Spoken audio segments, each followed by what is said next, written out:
കേന്ദ്ര സർക്കാർ സ്ഥാപനമായ കയർ ബോർഡിലെ തൊഴിൽ പീഡനത്തിന് പിന്നാലെ കൊച്ചിയിലെ ഇന്ത്യൻ ഓവർസീസ് ബാങ്ക് റീജിയണൽ ഓഫീസിലും തൊഴിൽ പീഡനമെന്ന് പരാതി.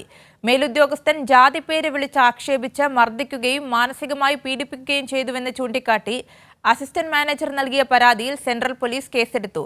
പ്രതികാര നടപടിയായി വ്യാജ ആരോപണം ഉന്നയിച്ച് ജോലിയിൽ നിന്ന് സസ്പെൻഡ് ചെയ്യുകയും 11 വർഷത്തേക്കുള്ള ഇൻക്രിമെന്റ് തടഞ്ഞുവെന്നും അസിസ്റ്റന്റ് മാനേജറുടെ ഭാര്യ കൈരളി ന്യൂസിനോട് പറഞ്ഞു.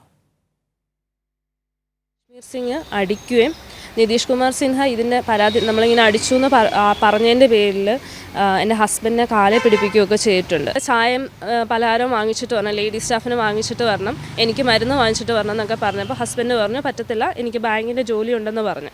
അത് പറഞ്ഞതിൻ്റെ പേരിൽ കൈ നന്നായിട്ട് കറക്കി വീശി പുറത്തടിക്കുകയാണ് ചെയ്തത്.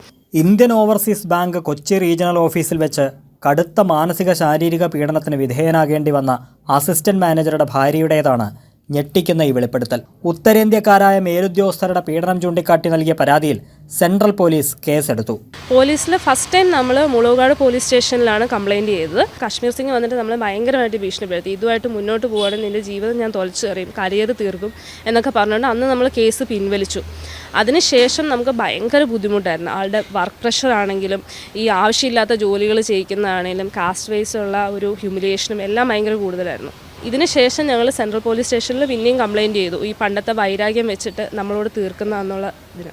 പരാതി നൽകിയതിന്റെ പ്രതികാരമായി അസിസ്റ്റന്റ് മാനേജറെ വ്യാജ ആരോപണം ഉന്നയിച്ച് സസ്പെൻഡ് ചെയ്തുവെന്നും പിന്നീട് സസ്പെൻഷൻ കാലാവധി കഴിഞ്ഞ് തിരിച്ചെടുത്തപ്പോൾ അഹമ്മദാബാദിലേക്ക് സ്ഥലം മാറ്റുകയും ആനുകൂല്യങ്ങൾ തടഞ്ഞുവെന്നും ഭാര്യ പറഞ്ഞു. കെ രാധാകൃഷ്ണൻ MP നേരിൽ കണ്ടതായും കേന്ദ്ര ധനമന്ത്രിക്കുൾപ്പെടെ പരാതി കൈമാറുമെന്ന് അദ്ദേഹം പറഞ്ഞതായും അസിസ്റ്റന്റ് മാനേജറുടെ കുടുംബം അറിയിച്ചു.